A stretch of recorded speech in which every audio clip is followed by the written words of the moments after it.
Sarah was never enough. It was a truth as fundamental to her existence as the cold stone of the castle floors or the relentless beat of the sea against the cliffs below. Dante had ensured it. He had sculpted her with his words, chipping away at her edges until she was a shape that pleased him, a shape that fit neatly into the hollow space beside him, never threatening to overshadow. He was a king, and she, his most prized, most meticulously curated possession.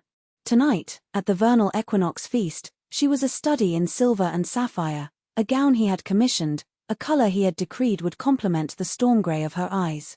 He'd said so himself as his valet adjusted the fall of his velvet cloak, his gaze analytical, appreciative in the way a man appreciates a well-forged sword or a perfectly cut gem. "Exquisite, my dear," he'd murmured, his fingers brushing her jaw, a touch that was less a caress and more an assessment of his own impeccable taste. Elara could never wear that shade of blue. It made her look sallow. The name fell between them like a shard of glass. Elara, with her sun-spun hair and laughter like wind chimes, gone from his bed these 50 years but not, it seemed, from his memory.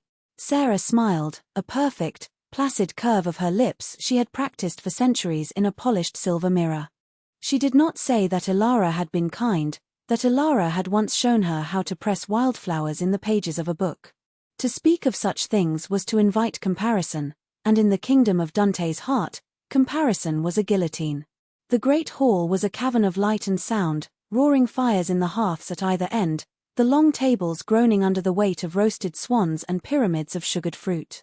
Laughter echoed off the high, vaulted ceilings where tapestries depicted the glorious victories of Dante's ancestors. He moved through the throng of courtiers like a god among mortals, which, in a way, he was. Sarah followed in his wake, the train of her gown whispering over the flagstones. He held court near the dais, a flagon of spiced wine in one hand, the other resting with casual possession on the small of her back. His touch was a brand, a constant reminder of ownership. She watched the faces of the noble women as they approached, their eyes bright with ambition, their curtsies low. They spoke to him, but they watched her, their gazes dissecting her, searching for the flaw that would give them an opening. They did not know the flaw was the point. Her imperfections were the canvas upon which he painted his magnificence. "Your Majesty," Baroness Valerius said, her voice a silken purr. She was new to court, a young widow with eyes the color of moss and a strategic mind. A truly splendid celebration. "The musicians are divine. They suffice," Dante allowed, his thumb stroking a slow circle on Sarah's spine. "Though they lack the passion of the minstrels from Isadora's homeland." Her people understood that music should stir the blood. Isadora. The fiery duchess with the temper of a hawk and a mouth that could spit poetry and poison in equal measure. She had lasted 7 years. Sarah kept her smile perfectly in place, a mask of serene contentment. Inside, she felt a familiar, weary ache, the settling of a dust so fine and so old she could no longer remember a time she had been able to breathe without its grit in her lungs. Later, when the moon was a high, cold coin in the ink-black sky, he led her from the hall. The revelry was beginning to fray at the edges, the laughter growing louder, the dancing more frantic. His grip on her arm was firm, guiding her through the labyrinthine corridors back to their chambers. The silence between them was not peaceful, it was heavy, filled with the ghosts of women she had never met but knew intimately. Their names were the rosary of her inadequacies. In the vast, cold bedroom, dominated by a 4-poster bed draped in heavy damask, he turned to her. The firelight played over the sharp planes of his face, making his beauty seem cruel. He was timeless, his form untouched by the centuries that had flowed over him. He had made her in his image, or rather, had halted hers. The gift of immortality. He had presented it to her on her 25th birthday, the day she had begun to notice the fine lines crinkling at the corners of her eyes. He could not abide decay. "You were quiet tonight," he observed, unfastening the clasps of his cloak. "I was listening, my love," she said, her voice soft. "You were holding the entire court captive with your stories. They are simple folk." Easily impressed, he tossed the cloak onto a chair and began to unlace his tunic. His eyes met hers in the mirror. "Baroness Valerius is ambitious." Sarah said nothing. She moved to the vanity and began to unpin her hair, the heavy silver combs cold against her scalp. She reminds me a little of Lyra, he continued, his voice musing. That same hunger in her eyes. Lyra would have devoured a court like this. You are too gentle, Sarah. Too soft. She was not gentle. She was not soft. She was exhausted. She was a shoreline eroded by a relentless tide, the slow, constant crash of his expectations wearing her down to sand. Immortality had not been a gift. It was a sentence. An eternity of not quite, a forever of falling short. He had promised her forever, but he had not promised her peace.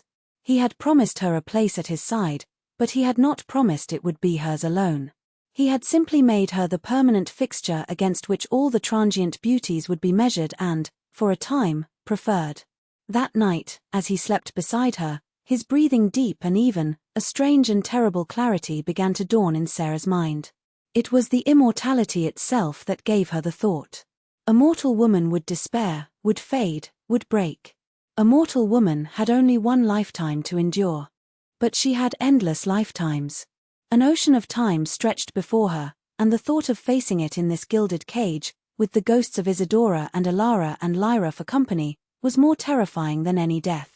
Time, she realized, was a weapon. He had given her an eternity of it, assuming she would spend it in docile gratitude. He had not considered that she might spend it learning. That she might spend it planning. That she might spend it looking for a way not to end her sentence, but to change its terms. The idea was a spark in the vast darkness of her heart, and for the first time in centuries, Sarah felt something other than resignation. She felt the cold, sharp, and utterly terrifying flicker of hope. He had made her immortal to keep her. But he had forgotten that forever is a very, very long time to be underestimated. The clarity that had bloomed in the cold moonlight of their bedchamber did not fade with the dawn. It solidified, becoming a hard, clear purpose in the center of her being. For weeks, she moved through her life as she always had, a phantom of grace and compliance at Dante's side. She smiled at his casual cruelties, inclined her head at the mention of another woman's superiority, and endured his possessive touch. But inside, she was no longer there. She was observing, calculating, searching for the seam in the fabric of her captivity. She began by listening. Not to Dante, but to the whispers that flowed through the castle like an unseen river. She listened to the kitchen maids gossiping as they kneaded bread, their hands dusted with flour. She listened to the stable hands cursing as they groomed the horses, their words sharp with grievance. She listened to the visiting merchants in the lower town, their tales full of roads and rumors and strange things seen in the wilder parts of the kingdom. It was from a silk trader, a man with eyes like wrinkled raisins, that she first heard the name. He spoke of a woman who lived in the salt marshes where the river met the sea, a woman who dealt not in curses of blighted crops or sour milk, but in truths. She doesn't twist fate, the trader had whispered, leaning close over a bolt of crimson fabric. She just clarifies it. Shows you the thing that was there all along. Clarifies it. The word resonated with Sarah's newfound purpose. She didn't want Dante dead. Death was too simple, too quick. She didn't want him to suffer physical pain. That was the weapon of a brute. What she wanted was for him to feel what she felt. To be seen and found wanting. To be measured and discarded. She wanted him to experience the unique, soul-crushing agony of being known and rejected. She wanted him to be alone. Her escape was a masterpiece of quiet subversion. She used the skills he had inadvertently taught her, patience, observation, the art of being overlooked. She feigned a lingering illness, a malady of the spirit, the kind of delicate, feminine affliction that bored Dante. He visited her chambers with decreasing frequency, his brow furrowed with impatience, bringing her tonics and dismissing her sighs with a brisk, "You must try harder, Sarah." Melancholy is so unbecoming. His neglect was the key that unlocked her cage. Under the cloak of a moonless night, dressed in the rough homespun of a servant, she slipped out of a postern gate left unguarded by a lovesick sentry she'd been observing for a month. The air outside the castle walls was different, thicker, smelling of damp earth and wood smoke and freedom. For a moment, panic seized her. The world was vast and she was small, a creature of the castle suddenly thrust into the wild. But the thought of returning, of the endless parade of tomorrows that would be exactly like yesterday, propelled her forward. The journey to the salt marshes took 3 days. She traveled on foot, her soft hands quickly becoming calloused, her courtly pallor giving way to the sun's faint touch. She learned the sharp blessing of hunger and the profound luxury of a full belly. She learned that strangers could be kind for no reason at all, a concept entirely foreign to her life with Dante. An old farmer gave her a ride in his cart, sharing his bread and cheese without asking for anything in return. A fisherman's wife gave her a dry cloak when she was caught in a sudden downpour. These small, uncomplicated kindnesses were like rain on parched soil. The witch's hut was not what she expected. It was not a gnarled, crooked thing sinking into the mud, but a sturdy cottage built of driftwood and stone, with a roof of tightly woven reeds. Smoke curled from its chimney, a thin grey finger pointing at the overcast sky. The air smelled of salt and something else, something herbal and sharp, like crushed rosemary. The woman who answered her knock was old, her face a beautiful, intricate map of wrinkles, but her eyes were startlingly clear and intelligent. She was not a crone from a fairy tale, she was a woman who had lived a long time and had learned to see things as they were. "I know who you are," the witch said, her voice raspy, like stones grinding together. She did not invite Sarah in but stood in the doorway, blocking the warmth from within. "And I know who you have come about. The question is what you want. And what you are willing to pay." Sarah did not flinch. "I want him to be seen," she said, her voice steady despite the hammering of her heart. "When a woman touches him, I want her to see him as I see him. To feel the comparisons. To know the coldness. To understand that his love is a cage, not a shelter." The witch's eyes narrowed, a flicker of interest in their depths. "An elegant curse. A curse of truth. Those are the most potent. And the most expensive."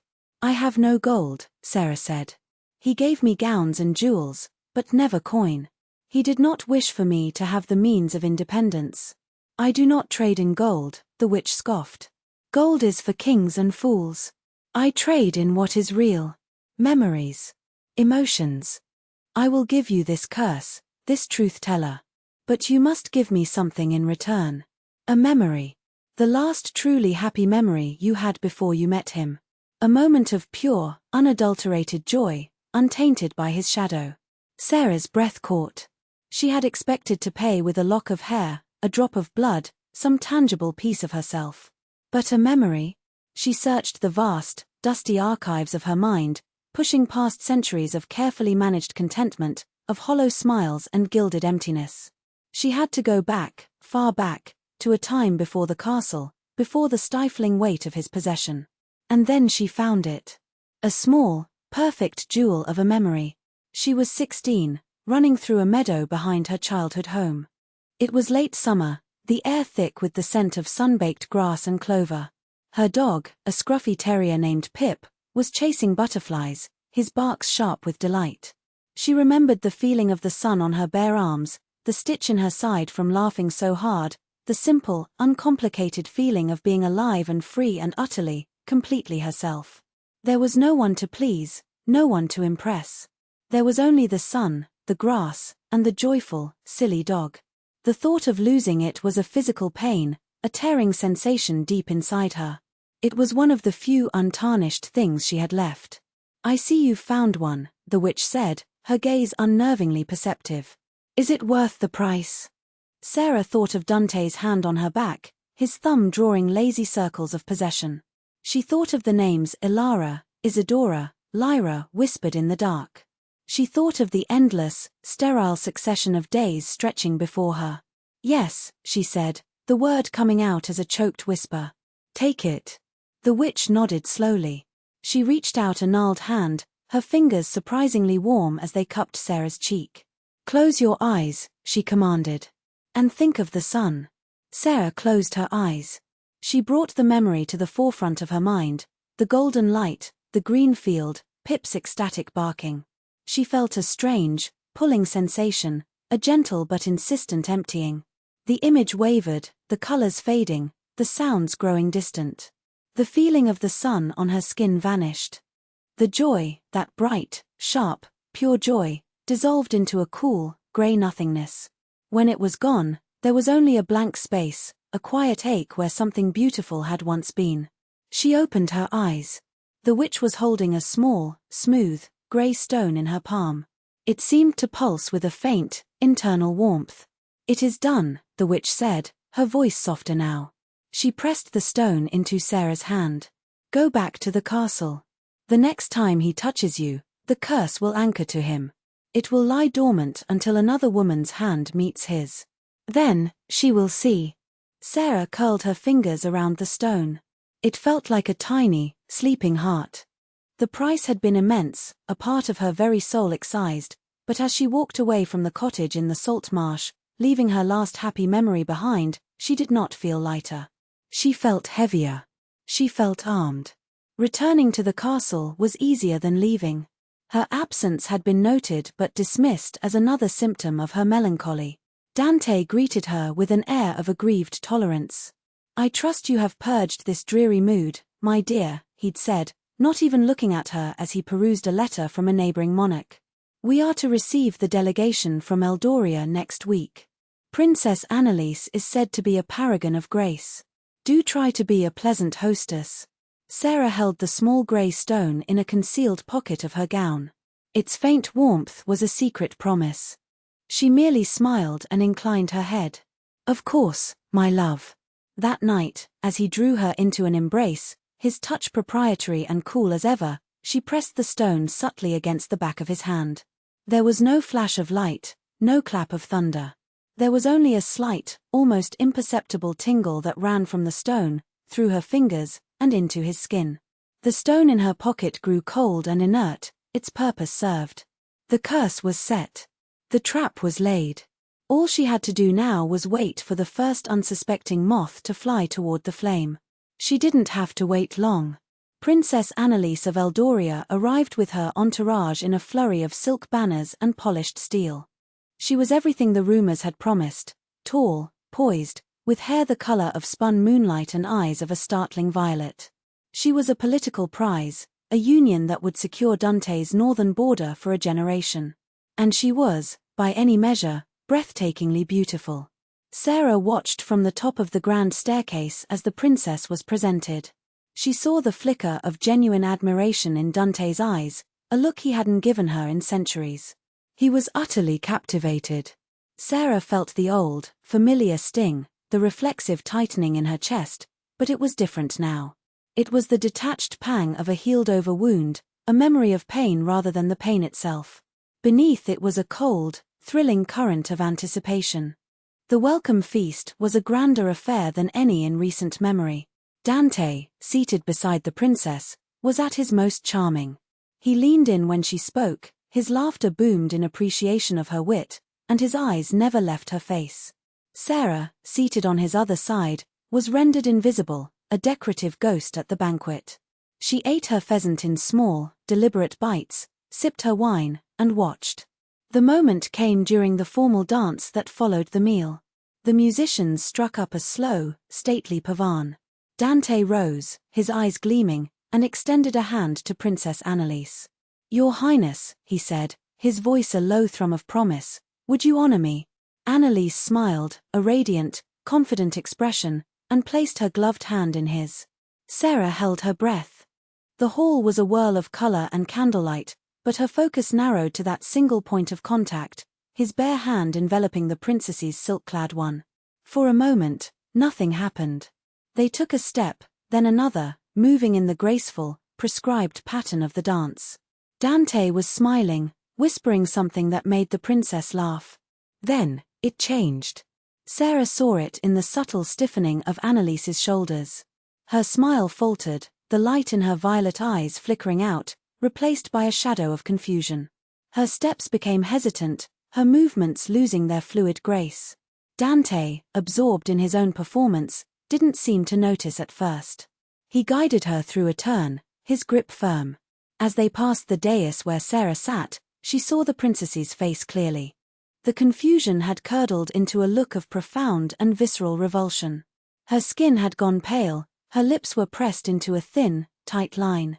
She looked at Dante not as a charming king, but as if she were seeing something foul and rotten that was invisible to everyone else. She saw, Sarah knew, the ghosts. She felt the chill of Isadora's memory, the sting of Alara's name, the weight of 1,000 silent comparisons.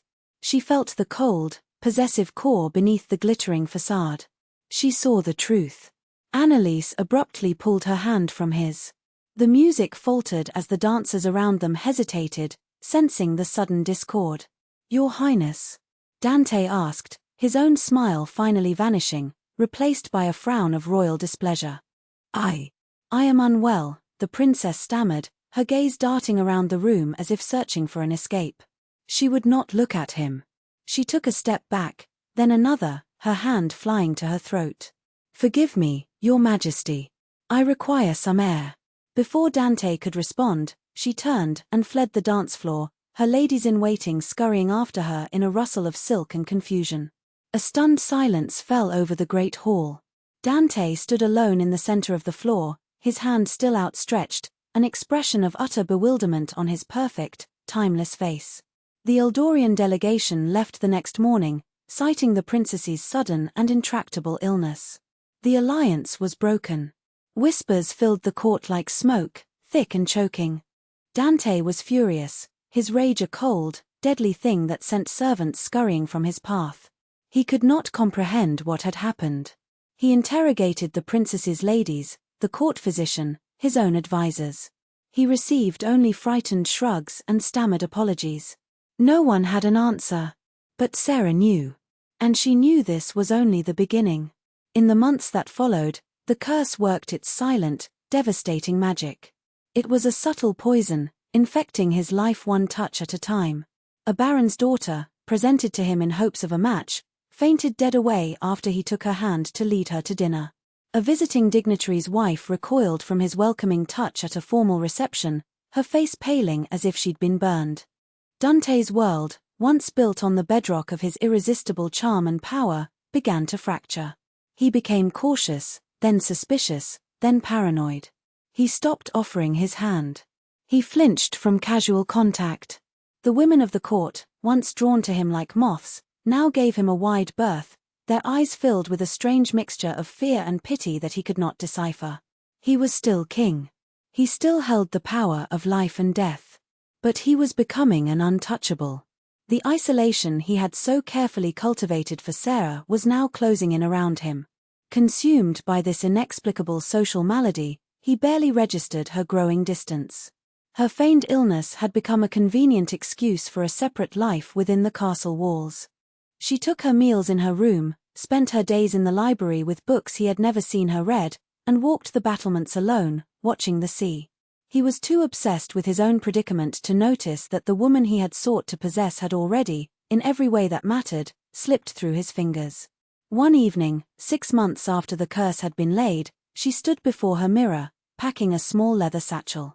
She took no jewels, no silk gowns. She packed a loaf of bread, a skin of water, a warm cloak, and a single book of poetry. She looked at her reflection. The woman staring back was no longer the haunted, fragile creature of Dante's making. The fear was still there, a faint tremor deep inside, but it was overlaid with a quiet, steely resolve. She walked out of her chambers, down the long, tapestry-lined corridors, and toward the same postern gate she had used before. The castle was quiet, brooding. She could feel Dante's rage and confusion radiating from the royal wing like a fever. He was alone in his grand chamber, surrounded by luxury, tormented by a truth he could not see. As she stepped out into the cool night air, she did not look back. There was nothing left for her there but a collection of beautiful, empty rooms and the ghosts of other women. She was leaving them all behind. She was walking away from an eternity of being not enough, and toward a simple, mortal life where, perhaps, she could simply be.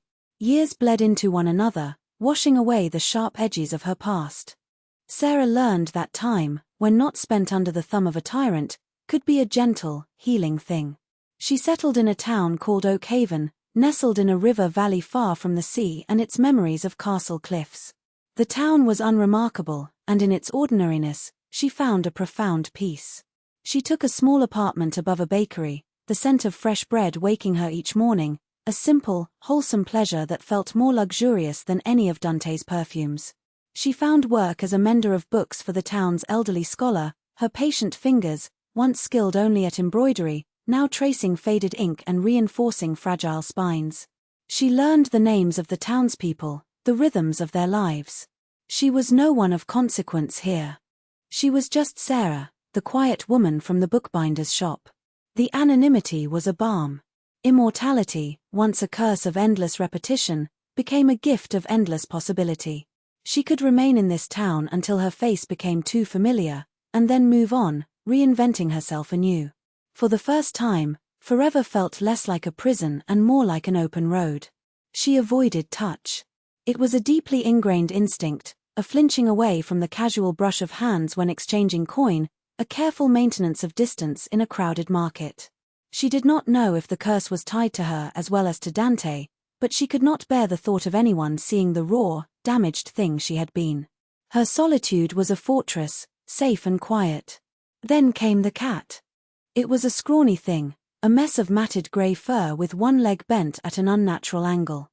It had been sheltering from a thunderstorm under the awning of the bakery, shivering and silent in its pain. Sarah, who had been taught that animals were either for sport or for show, felt an unexpected and overwhelming surge of empathy. She saw its vulnerability, its silent suffering, and could not turn away. She coaxed it into a basket with a piece of fish from the baker and carried it, basket and all, to the one place in town she had never been, the veterinary clinic of Caleb Thorne. The clinic smelled of hay, clean linen, and a faint, not unpleasant antiseptic sharpness. It was a warm, cluttered space, filled with soft light from a large window. A man looked up from where he was examining a large, placid hound. He was not handsome in the way Dante was. There were no sharp, perfect angles to his face. His features were gentle, his hair a bit unruly, his eyes a warm, clear brown. It was his hands she noticed first. They were large and capable, moving over the dog with an assured, tender competence. "Hello," he said, his voice as calm as his hands. "What have we got here?" "A stray," Sarah managed, her voice feeling rusty from disuse. "His leg. I think it's broken." He straightened up, wiping his hands on his apron, and came toward her. He didn't look at her, not at first. His entire focus was on the basket. He knelt, murmuring soft, nonsensical words to the terrified animal within. "Well now, little one. Got yourself into a spot of trouble, did you?" He looked up at her then, and his smile was a small, kind thing that crinkled the corners of his eyes. "Thank you for bringing him in. Most people wouldn't have bothered." She had expected to leave the cat and disappear back into her quiet life. But Caleb asked her to stay, to help him hold the small creature while he set the bone. Her first instinct was to refuse, to recoil from the shared intimacy of the task. But the cat's frightened mewing overrode her own fear. She found herself standing beside him, her hands gently stroking the cat's head, whispering to it, while Caleb worked with swift, efficient grace. Their shoulders brushed. She flinched, a barely perceptible tremor, but he noticed. He didn't comment, but he shifted slightly, giving her more space, an unspoken acknowledgement and acceptance of her boundary. The cat, which she named Ash, became the bridge between their two solitudes. She visited the clinic every day to check on him. Caleb would talk to her as he worked, his voice a low, steady murmur.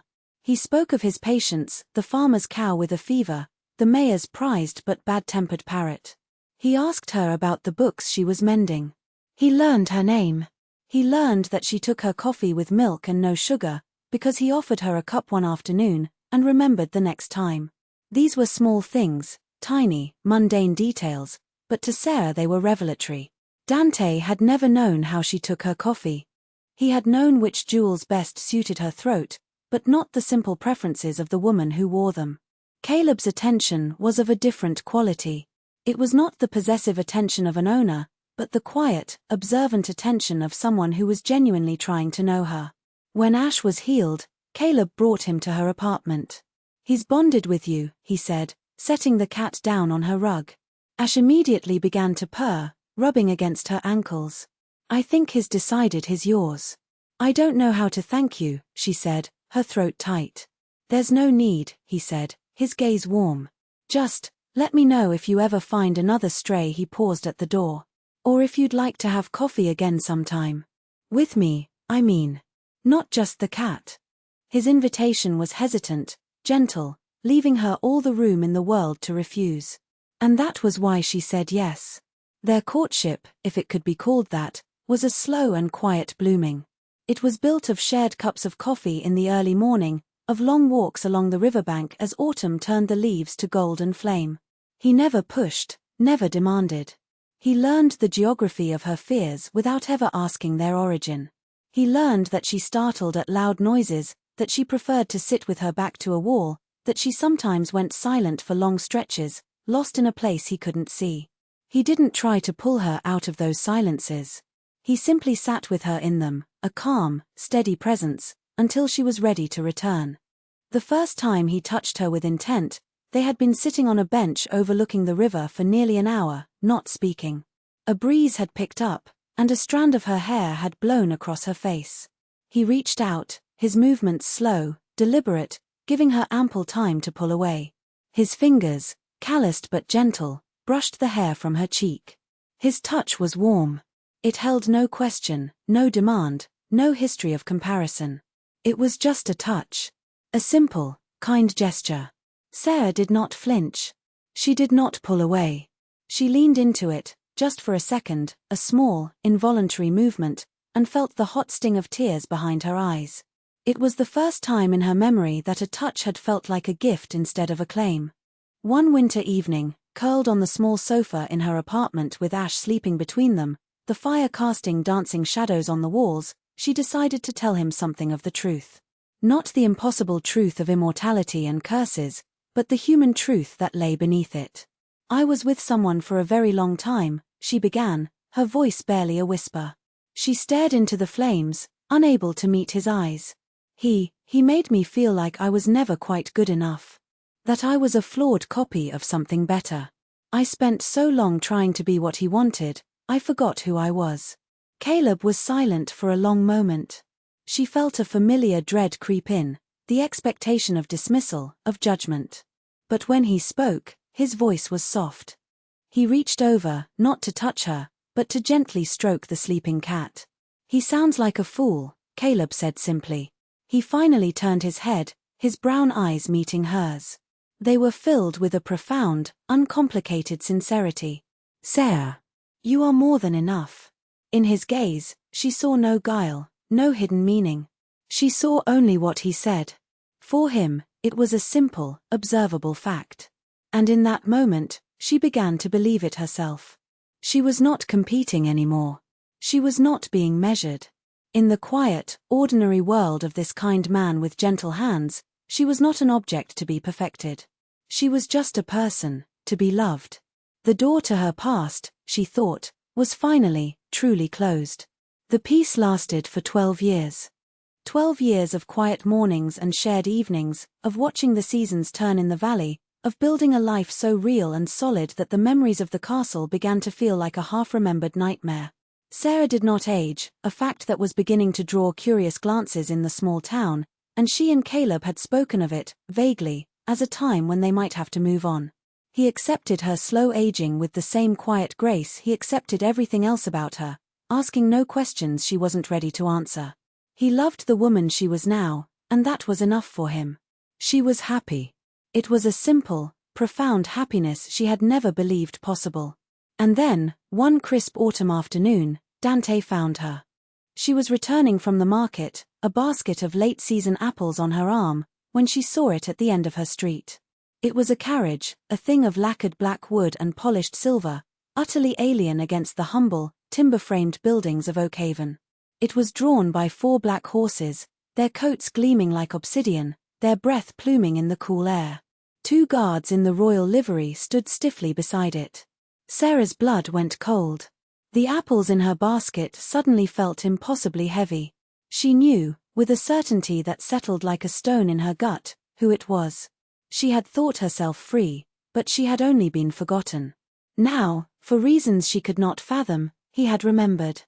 For a wild moment, she considered turning, running, disappearing into the woods and never looking back. But then she thought of Caleb, who would be finishing at the clinic soon, who would walk home down this very street. She thought of the life they had built, of the warmth of their small apartment, of the sleeping cat on the windowsill. She would not run. She had run once. This was not a castle, and she was no longer a captive. This was her home. She walked the length of the street, her steps deliberate, her heart a frantic drum against her ribs. One of the guards saw her approach and spoke a sharp word. The carriage door opened. Dante stepped out. He was unchanged, of course. His face was still the same work of cruel, perfect art, his dark hair untouched by grey, his posture radiating an authority that had cowed nations. But his eyes were different. The arrogant confidence was gone, replaced by a haunted, desperate weariness. He looked older than time itself, not in his body, but in his soul. He looked like a man who had been alone for a very, very long time. He saw her, and for a moment, a flicker of something, relief, rage, possession, crossed his face. "Sarah," he said, his voice the same resonant baritone, but frayed at the edges. "I have been looking for you for years." "Why?" she asked. Her own voice was calm, steady. It surprised her. "Why?" He laughed, a short, sharp, bitter sound. "You dare ask me why? You left me. You vanished. And you left this thing." This affliction. He took a step toward her, his hands clenched into fists at his sides. "I know it was you. It had to be you. It began after you left." "It began before I left," she corrected quietly. He ignored her. His gaze swept over her simple woolen dress, her unadorned hair, the basket of apples on her arm. A look of contemptuous pity crossed his features. "Look at you. Living in this hovel. Playing at being immortal. Did you truly think this was better than what I gave you?" "I have a life here," she said. "You had an eternity with me," he roared, his control finally snapping.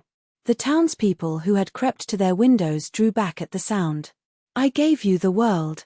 I gave you immortality." "You gave me a cage," Sarah said, her voice still quiet but now edged with the cold steel of a truth long suppressed. "You gave me an eternity of being weighed and measured and found wanting. You did not give me immortality so we could be together. You gave it to me so you would always have something to own." He stared at her, his mouth slightly agape, genuinely shocked by her defiance. He had never heard this tone from her. He was seeing a stranger. "That is not true," he whispered, though he sounded as if he were trying to convince himself. "I loved you." "No," she said. "You loved the way I reflected your own glory. You loved that I was quiet when you wanted silence, and beautiful when you wanted an ornament. You never saw me at all, Dante. You only ever saw yourself."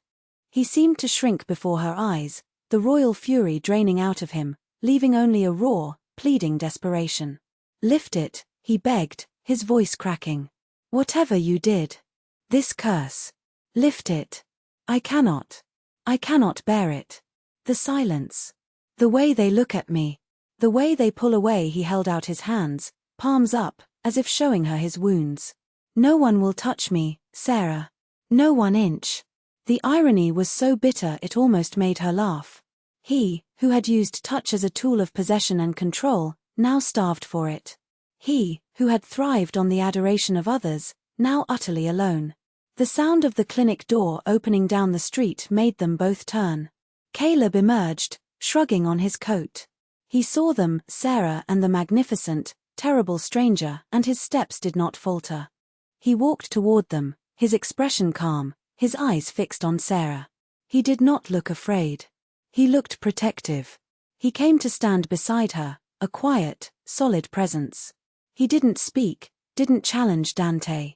He simply stood with her, a silent declaration of solidarity. His presence anchored her, reminding her of who she was now. She was not the woman who had fled a castle in the night. She was the woman who had built a home. Sarah turned her attention back to Dante. His eyes flickered to Caleb, dismissing him as insignificant, before locking back onto her. "Send him away," Dante commanded. "This is between us." "There is no us," Sarah said. She reached out and took Caleb's hand. His fingers laced through hers, warm and strong. A simple touch. A world of meaning. There is only my life now. The one I chose. Dante's eyes filled with a terrible, uncomprehending grief. He was a king who had lost his most prized possession and could not fathom that it had left of its own free will. Then lift the curse, he said, his voice a raw plea. Do it for the memory of what we were. I will give you anything. Riches. Titles. Anything. Sarah looked at the man before her, a man trapped in a prison of his own making, and she felt not hatred, not even anger. She felt a vast, weary pity. He still believed the curse was an illusion, a magical lie she had spun to hurt him. He would never understand that its power was its honesty. I didn't curse you with lies, Dante, she said, her voice soft but carrying the weight of centuries. Her words fell into the quiet street, clear and precise as shards of ice. I just let them see what I saw. The finality in her voice struck him like a physical blow. He stared at her, the last vestiges of hope dying in his eyes, replaced by the flat, grey certainty of his eternal solitude. He finally understood. The curse wasn't a thing she could take back. It was him. It had always been him. Sarah squeezed Caleb's hand. She turned her back on the king, on the gilded carriage, on the immortal life of pain she had escaped. She and Caleb walked the few steps to the door of their building. She could feel Dante's eyes on her back, a burning, desperate weight. But she did not turn around. She opened the door. Caleb went in first, then held it for her. Before she stepped inside, she paused and looked back one last time. Dante stood alone in the middle of the street, a magnificent, timeless, and utterly broken figure. A king no one would touch. A god no one would worship.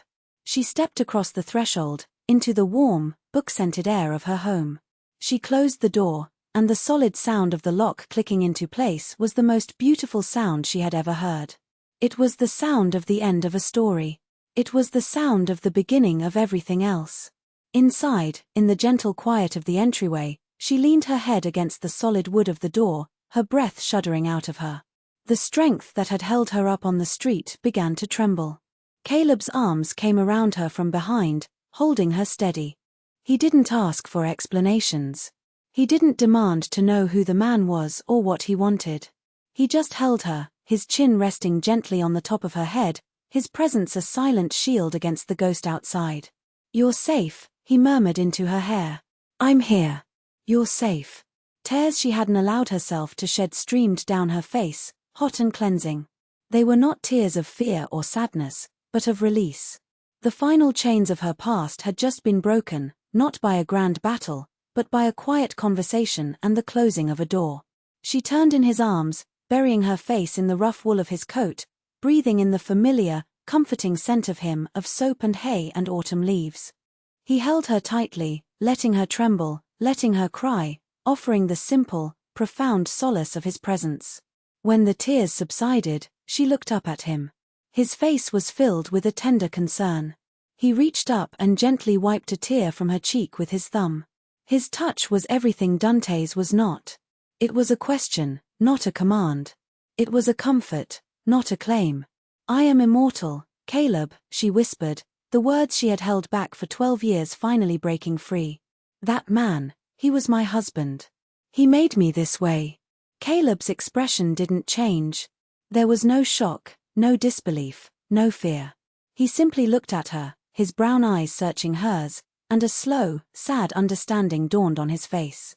Then he was more of a fool than I thought, he said softly. To have had forever with you, and to have thrown it all away. And in that moment, Sarah knew that the future, with all its uncertainties, was not something to be feared. The problem of her immortality, of outliving the good and gentle man who held her, was a problem for another day. For today, for this moment, she was not a king's possession or a cursed immortal. She was a woman who had found a stray cat on a rainy day. She was a woman who liked her coffee with milk and no sugar.